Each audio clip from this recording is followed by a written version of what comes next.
The idea for this was conceived in a dinner 5 years ago with Eza Saarinen and Ned and Mark Taylor, where we noted that the 200th birthday of Kierkegaard was coming, and we thought, well, we could have a conference for that with the Center on Capitalism and Society and the Department of Religion, and then we had another bottle of wine, and we thought, well, one for the table, not for each person.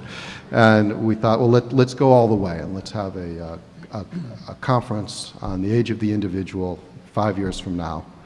And many ideas that are conceived under such circumstances don't seem so brilliant in the cold light of day the next morning, but this one seemed to hold up. And the testimony to the interest in this is we've been able to attract A-listers on the roster from start till finish. And the first person everyone said we needed to bring in was George Rupp. We even talked about changing the date of the beginning of the Reformation to conform to his schedule, but kindly he conformed to our own schedule. You can see his portrait in the hall as you walk in. He's the author of... You do look the same. Maybe and the author of the book Beyond Individualism, among many other accomplishments which you can read about in the program. So we'll begin with Professor Robb.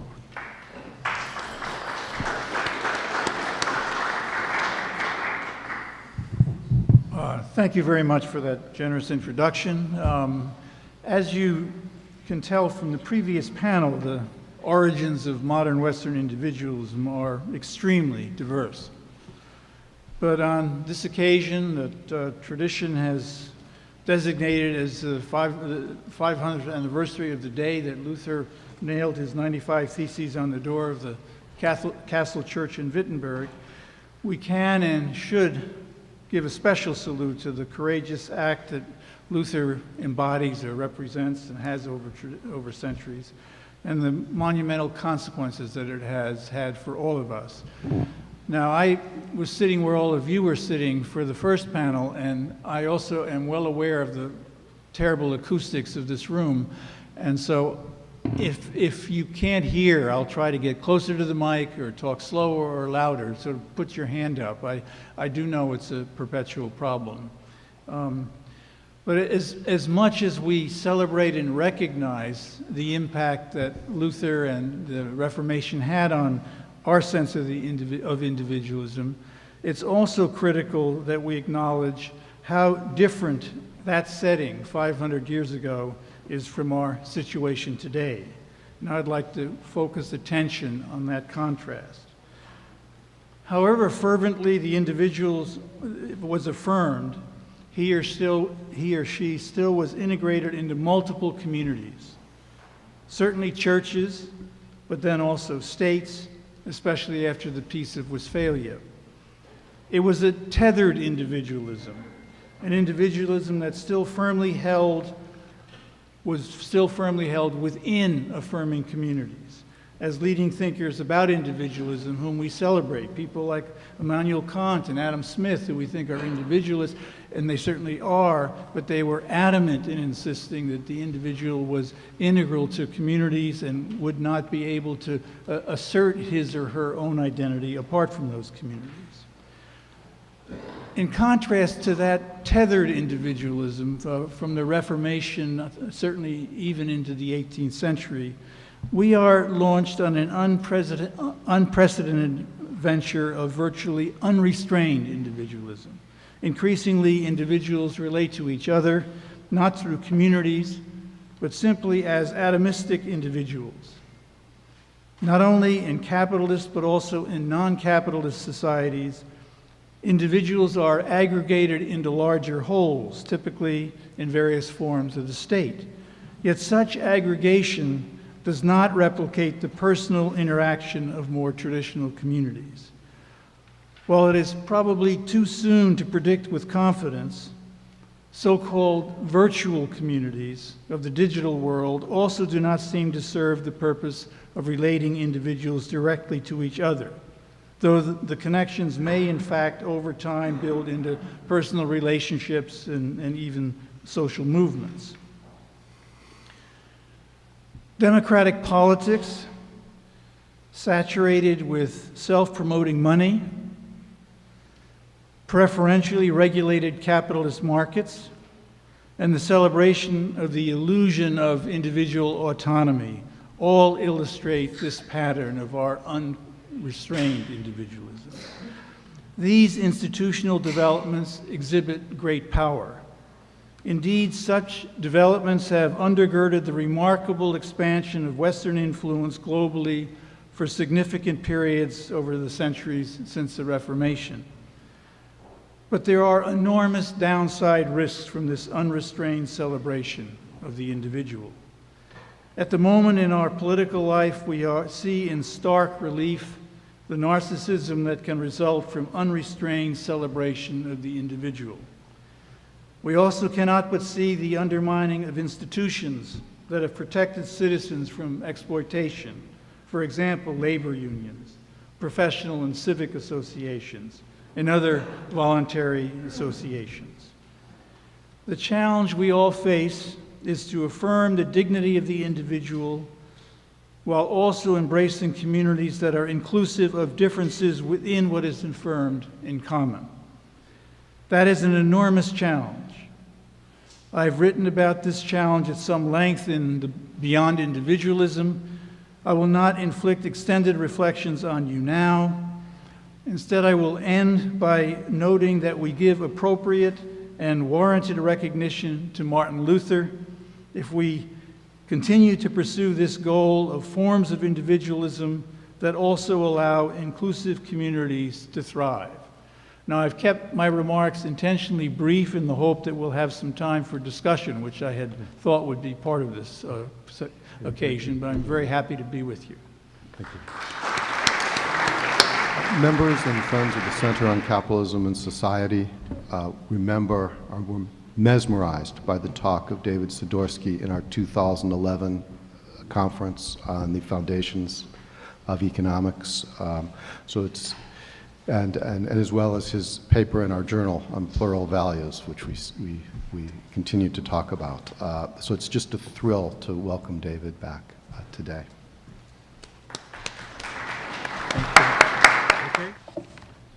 I greatly appreciate the opportunity to participate in this panel on the impact of individualism for the conference on capitalism and society in 500th commemoration of Luther and the marking of the thesis in Wittenberg. Ladies and gentlemen, Professor Phelps, Chairman Robb, President Rupp, Professor Sennett. I could begin with a joke since the reference was made to the acoustics. It's a joke of President Kirk, predecessor to President Rupp, a predecessor to President Rupp, which was, I have to begin to speak and you to listen. If you finish before I do, please raise your hand. I don't know whether raising your hand will help very much. Presumably it has to do with my raising the voice. The point of departure for Lutheran individualism is to some degree in this context, as was previously referenced, Max Weber's The Protestant Ethic and the Spirit of Capitalism. That work was written in 1905, and in it, Weber's starting point was the distinction between the quest for gold and profits, which existed from time immemorial, and the new quest for profitability, which derived, in his view, from the Protestant ethic.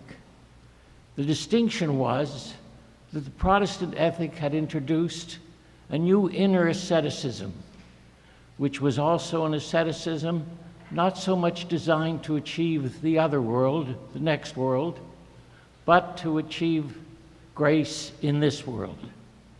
And the point was that this meant that individuals were to be very careful in their savings and very prudent in their investment if they possessed capital or property.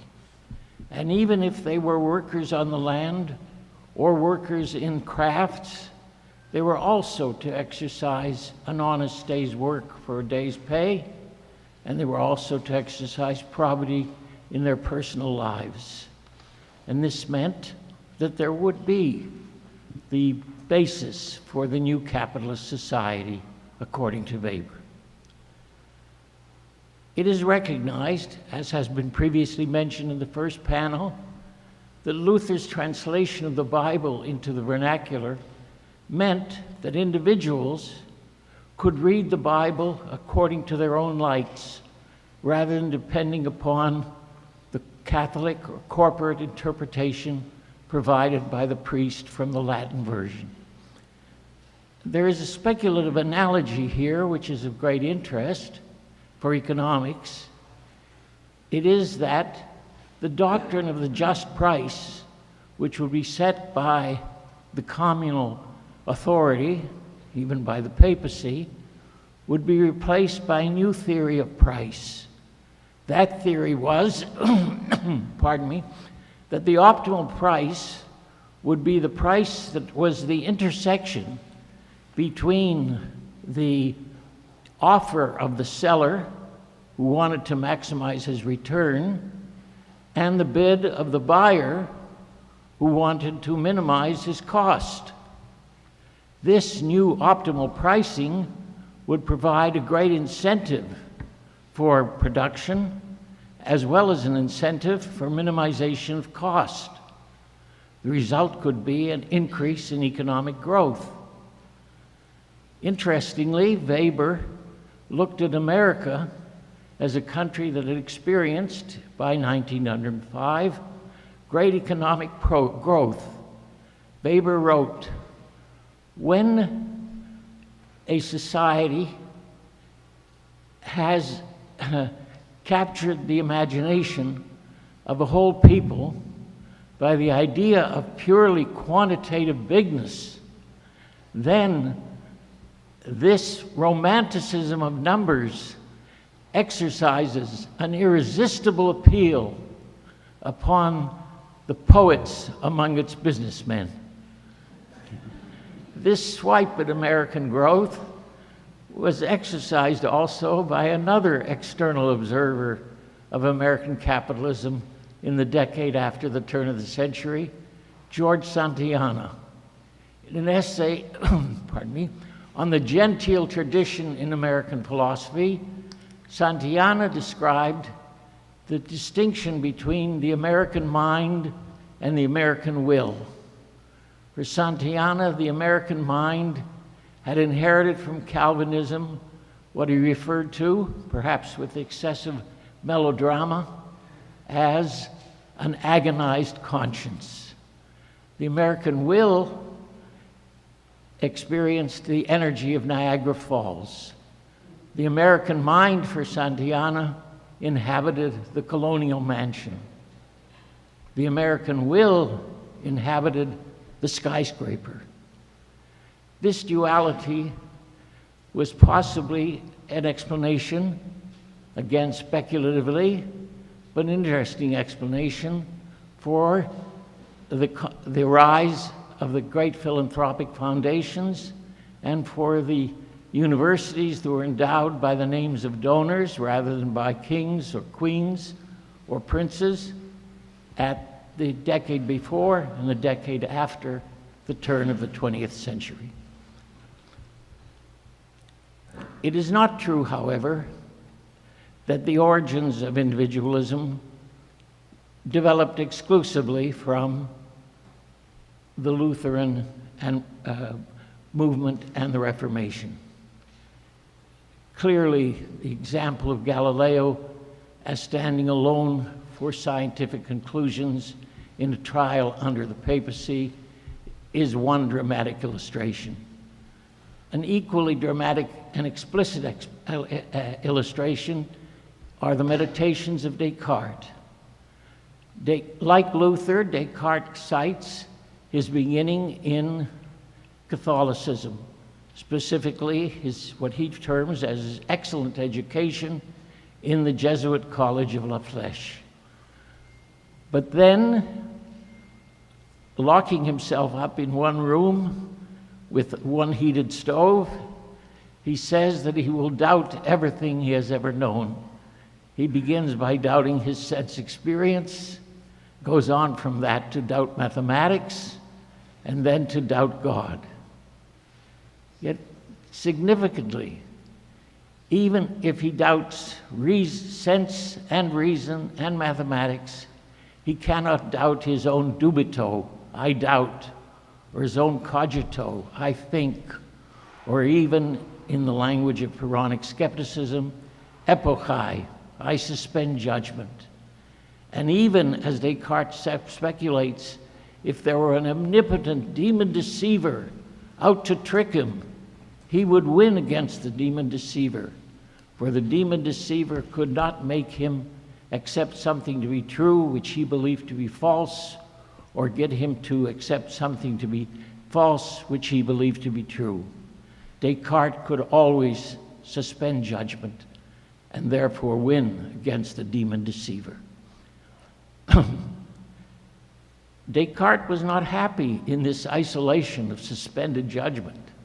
It was only at the turn of the century that Husserl declared in his own book titled The Cartesian Meditations that Descartes had discovered the phenomenology of consciousness. And this emphasis upon the stream of consciousness was intertwined with the same discovery of stream of consciousness by the modernist authors, which introduced new forms of expression of individualism in early modernist literature.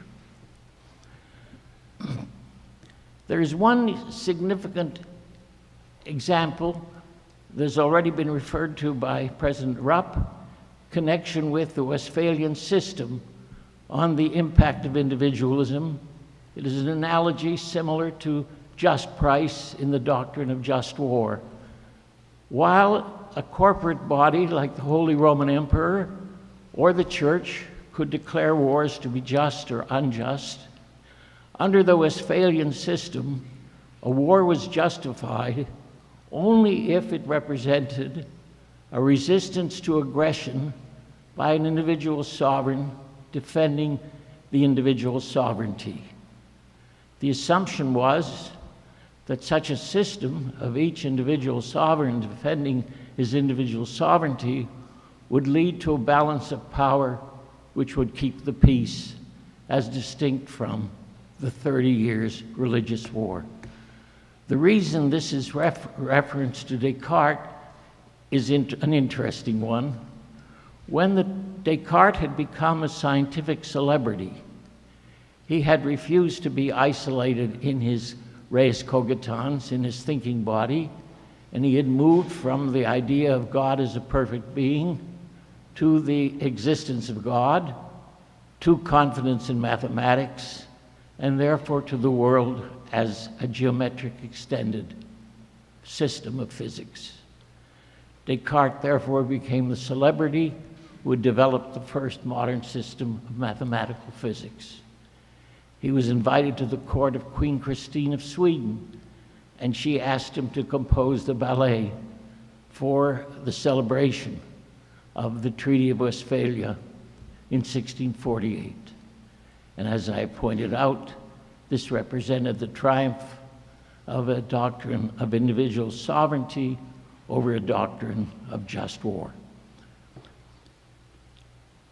Now, following the thought of the balance against individualism, we come to the notion of the correlative opposite to individualism. What represents the correlative opposites to Cartesian individualism? There are two major candidates in the philosophical literature.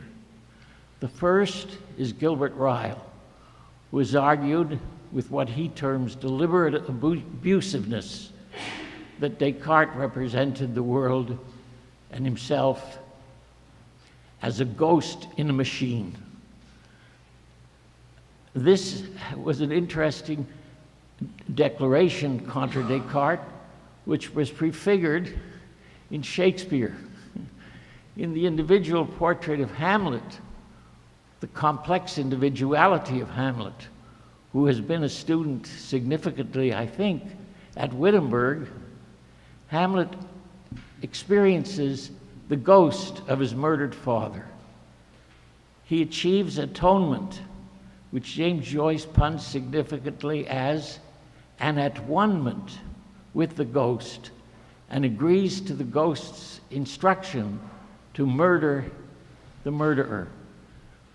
Yet Hamlet does not carry out this instruction, and his reference, like Ryle, is that it is not the mind alone, but it depends upon the mind as part of the brain, and therefore your behavior as part of bodily behavior. One could recall Hamlet's speech that he cannot carry this out because of the quality of his liver and his lack of gall. He writes, "But I am pigeon-livered and lack the gall to make oppression bitter." The second correlative opposite to Descartes was provided by Charles Peirce. Peirce wrote that it is not the intuition of individual minds, Descartes to Newton to Einstein, it is not that procedure of genius that makes modern science.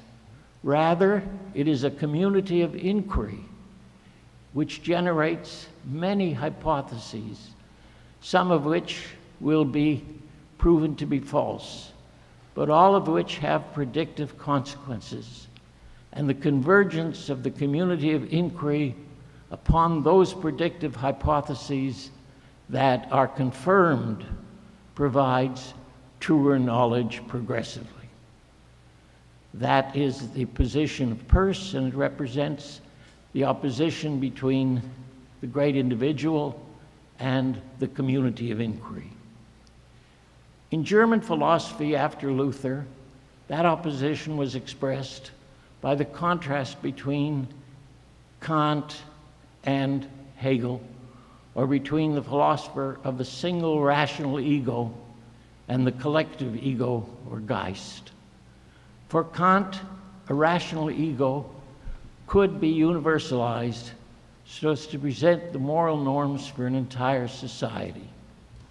For Hegel, only the Geist or ethos, that is the anthropological sense of culture of a society, could show its morality. The institutions and norms of a society were relative to that Geist, and therefore did not represent individuality, but the individual is shaped within the Geist.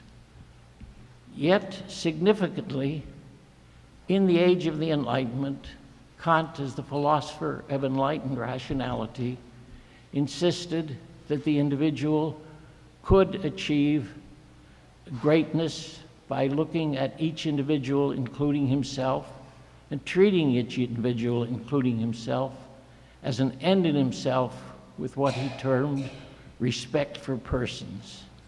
And similarly, in the age of Romanticism, Hegel would celebrate the romantic self as a developmental person who had achieved freedom as a citizen in a self-determined nation state.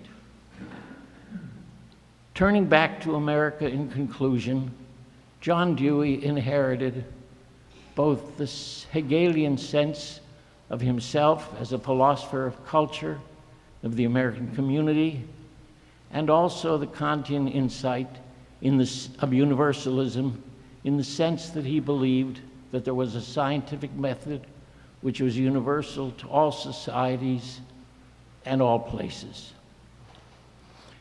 In his 1930 work, Individualism, Old and New, Dewey sought to show how the best of the traditions of American individualism could be sustained, but could also be reconstructed in light of science and democracy. I do avoid at this point, or I do not enter into the strengths and weaknesses from the retrospective of 87 years since Dewey wrote Individualism, Old and New, of that assessment.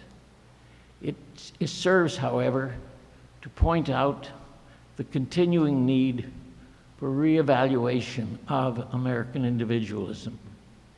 In the Deweyan vision, one must preserve the best traditions of American individualism, whether in its religious faith or in its free market economics, while at the same time recognizing, according to Dewey, ethical naturalism, including the Aristotelian dictum of the actualization of the potentialities of man qua man, and therefore looking toward a future in which, with greater democracy and with science, and if we look particularly to our new future, with greater demographic diversity and greater pluralism of religion, there can be a new individualism in America.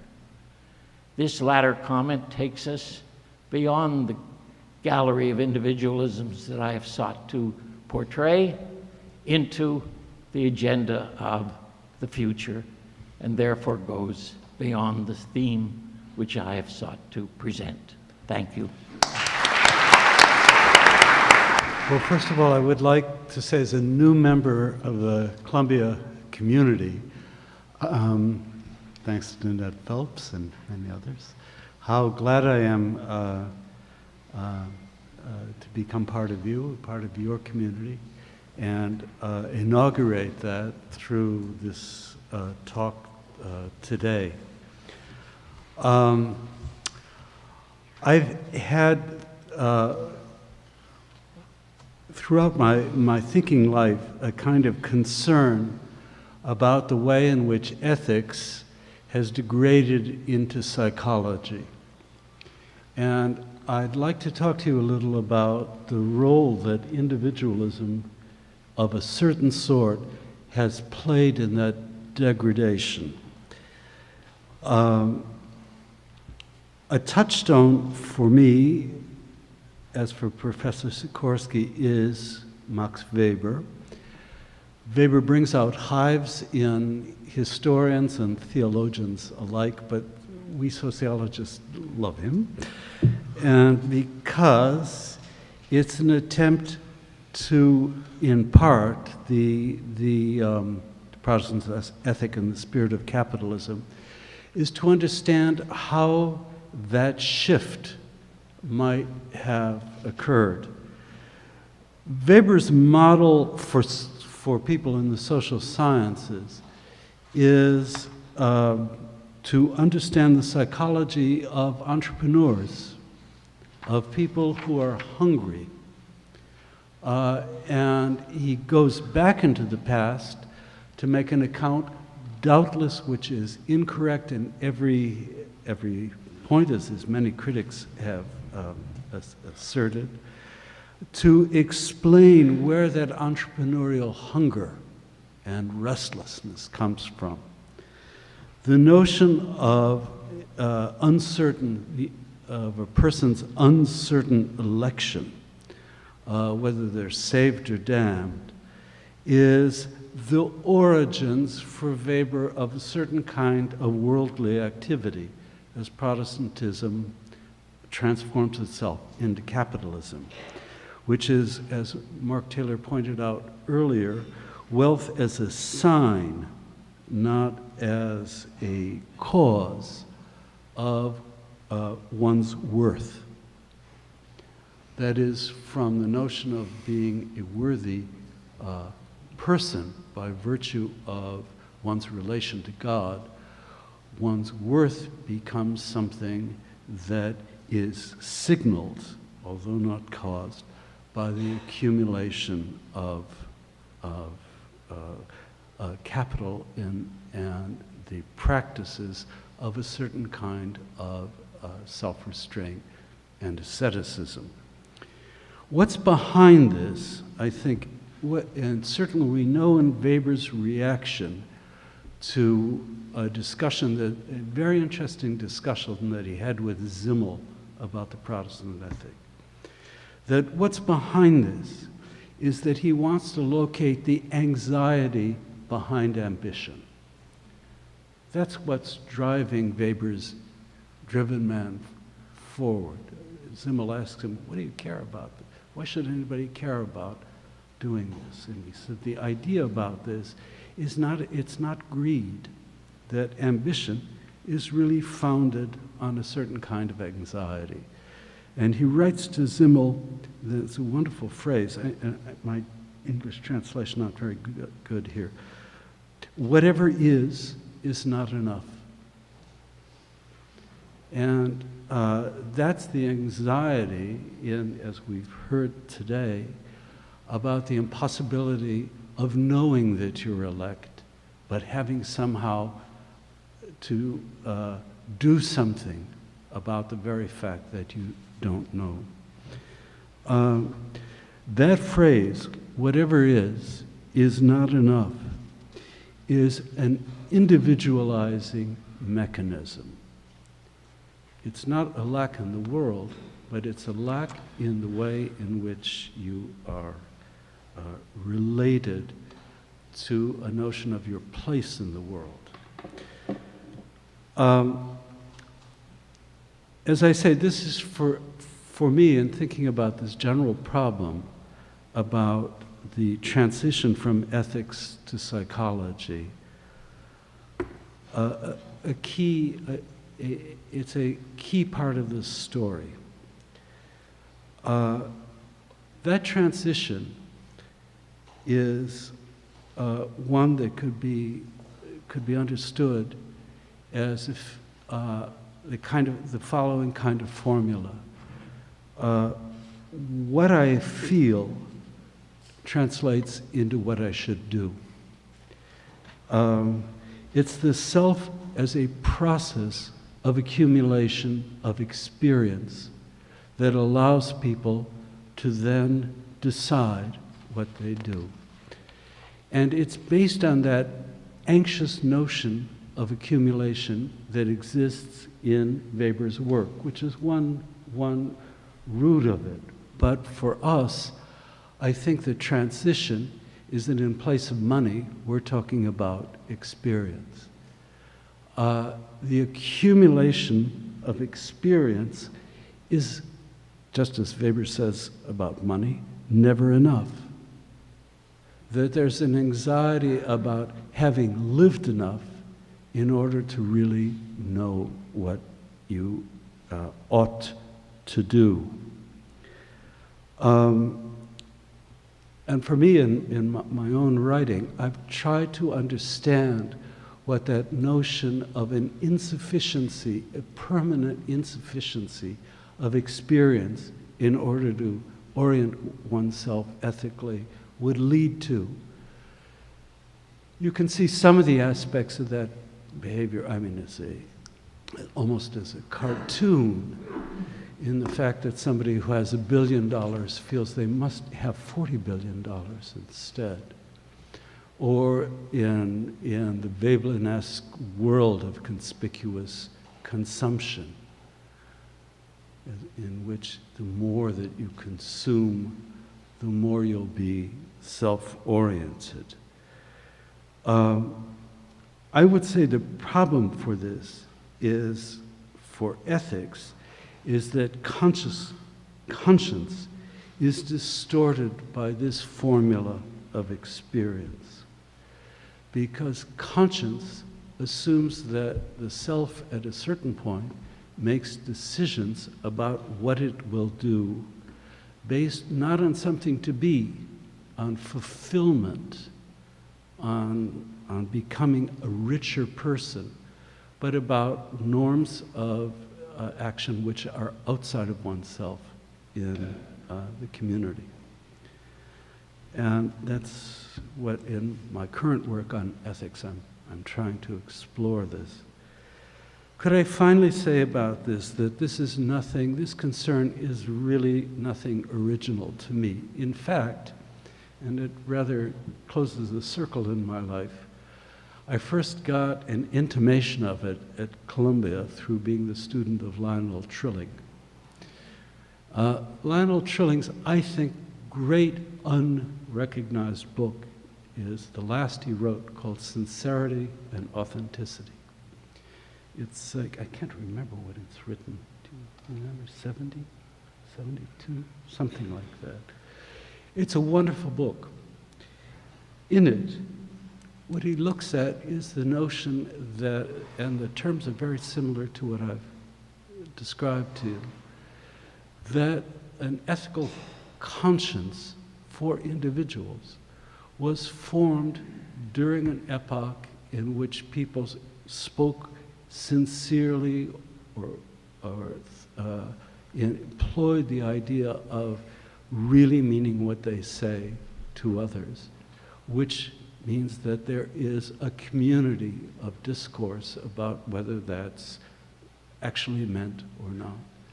And Trilling looked at the modern era as gradually taking that kind of community of discourse, of sincerity to others, of meaning to others what you say, to a realm of authenticity, and in which people are looking within themselves to find what it is they really do mean, what they really do think. It's, if you like, a kind of authenticity is a kind of experiential, entrepreneurial thing. You're constantly looking for something which isn't there. But if you can discover it and become it, then at last you will be a full human being. But it never comes. And that was, as I say, it's a wonderful book. But it's very parallel, the notion that as we degrade ethics into psychology, what we do is make the individual turn, and here I must disagree with the first speaker today, we make the phenomenon of consciousness something which is very difficult to distinguish from ethics. And in my view, it must always be that ethics is not simply a matter of consciousness, but that's what's happened to us in this great change of values in the modern world. Thank you very much. I just say a few words on the impact of the individual and introduce our next session, and then we'll have time for questions. In 1517, Erasmus said, "Immortal God, what a century do I see beginning, if only it were possible to be young again." You know, I don't hear people talking like that right now in 2017. And you know, I agree with Ned's opening remarks this morning about the high level of interest in this conference. You may feel that Western culture has reached a kind of turning point. Maybe it's time to start taking stock of the condition of an animating idea of our age, that each individual is responsible for creating his or her own meaning in religion and in the world. Ned called the malaise being at sea. Professor Rupp mentioned untethered. Professor Sennett, degradation. Jacques Barzun, whose grandsons we'll be hearing from shortly, called our state of affairs decadence in his wonderful book, From Dawn Till Decadence, 500 Years of Western Culture.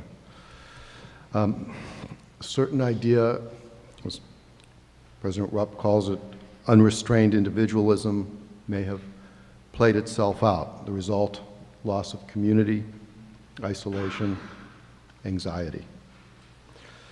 Decadence for Barzun comes when a culture reaches its end.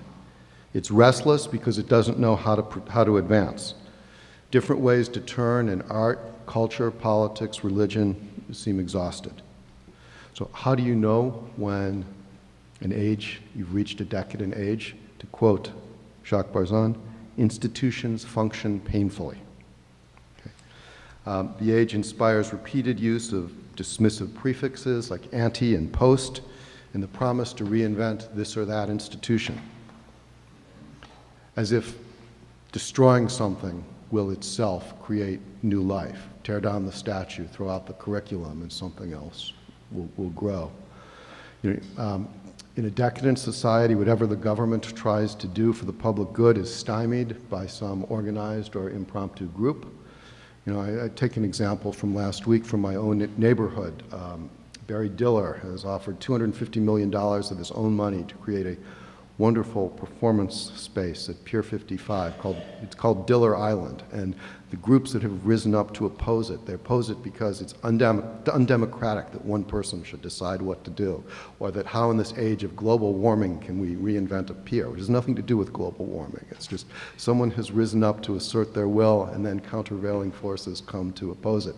Compare that to this Thursday will be the 100th anniversary of the Balfour Declaration, back at a time when people could, you know, make a decision, exercise their will, and lead to the path to create something new and wonderful.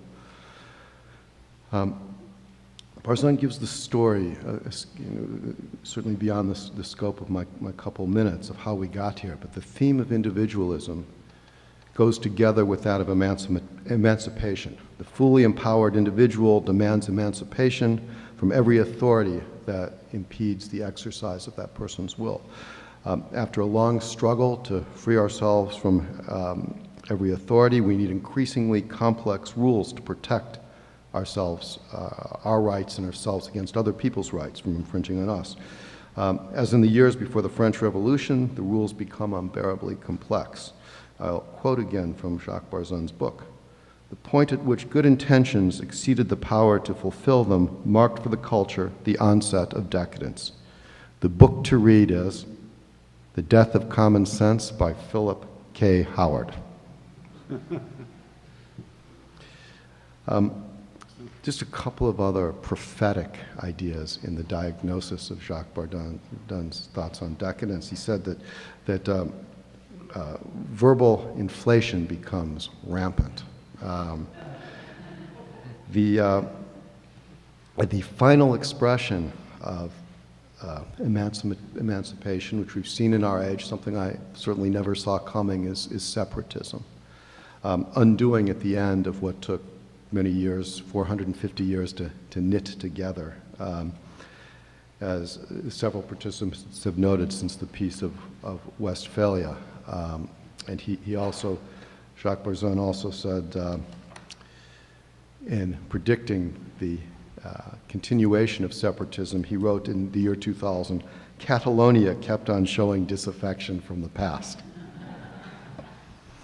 You know, as we walk into the building, it says on the top, for the advancement of the public good and the glory of Almighty God.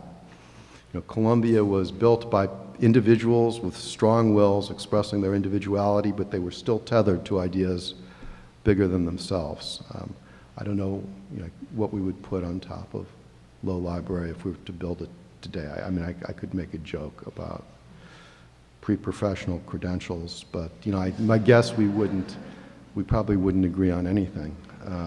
But I learned just learned this morning that Seth Low, who was president at the time, there was controversy about the construction of this building, and used $1 million of his own money, which came from his family fortune from trading in China, because to build this building. And I think it's appropriate that Jacques Barzun was the Seth Low Professor of History, so here at Columbia. I don't want to end my remarks by saying no exit, as tempting as it is. When the culture is at a close, when emancipation has run a certain course, what to do. Even the other foundational text of our gathering, Mass Flourishing, doesn't tell us exactly what to do to fix the problem, but it's, my goodness, what a diagnosis of how our economy has lost its dynamism. It's not because of lack of science. In a decadent age, it's not because people lack talent or energy. It's just, it's something else, and it's something about values. But I hope that clear-headed diagnosis of the problem, like we see in Mass Flourishing, will lead us to to a new agenda and revitalize the sorry state of individualism that we have at the moment. All right, we have time for, we're ahead of schedule and we have time for questions. Oh, good.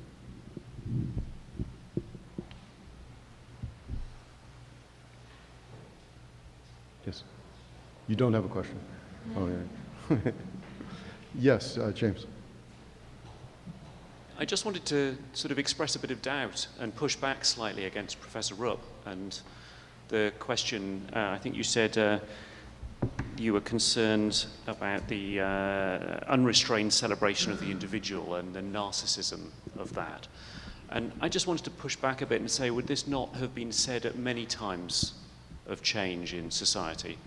You'd have said that, I suspect, in the 1920s when hedonism was on the rise. I just did a quick Google Ngram search, which I know is not exactly scientific, but it turns out that the word decadence in 2000 got back to approximately the same level of high use in the English sort of corpus of books as it did in 1920, when everyone was also worried about decadence of society.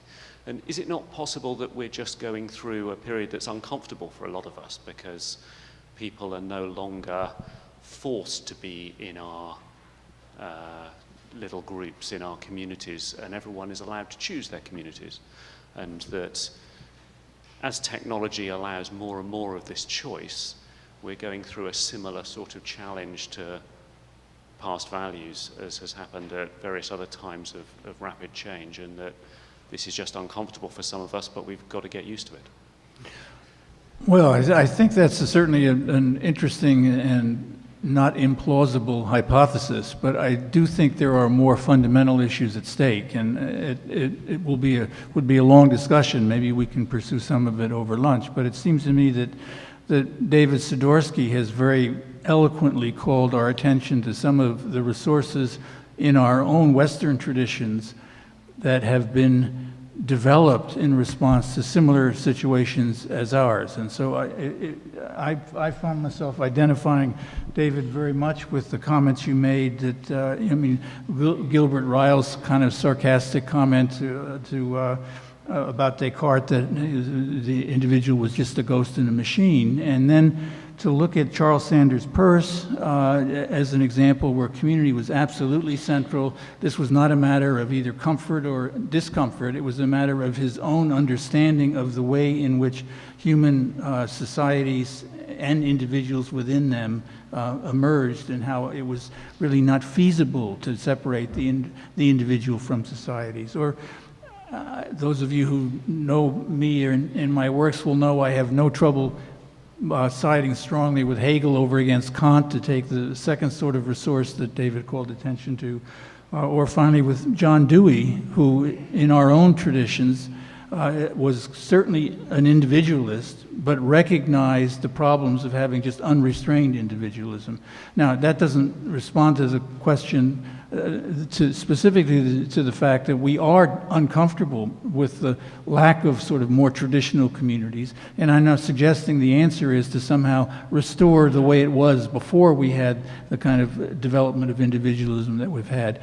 But just conceptually, it seems to me really crucial that we recognize that we cannot, in the long run, sustain individuals that are disconnected from community relations. And I don't think that's just a matter of comfort. I think it's a matter that is sustained by both philosophical and sociological analysis.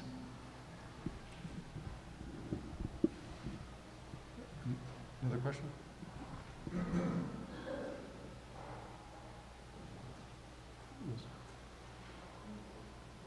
Yes. So, Professor Sidorsky made reference to Weber and the concept of asceticism as a feature of individualism in the period when Weber was writing a couple of years ago. So, do you think that this should still hold? Is this still a feature of individualism in capitalist societies now? And if not, is that a problem?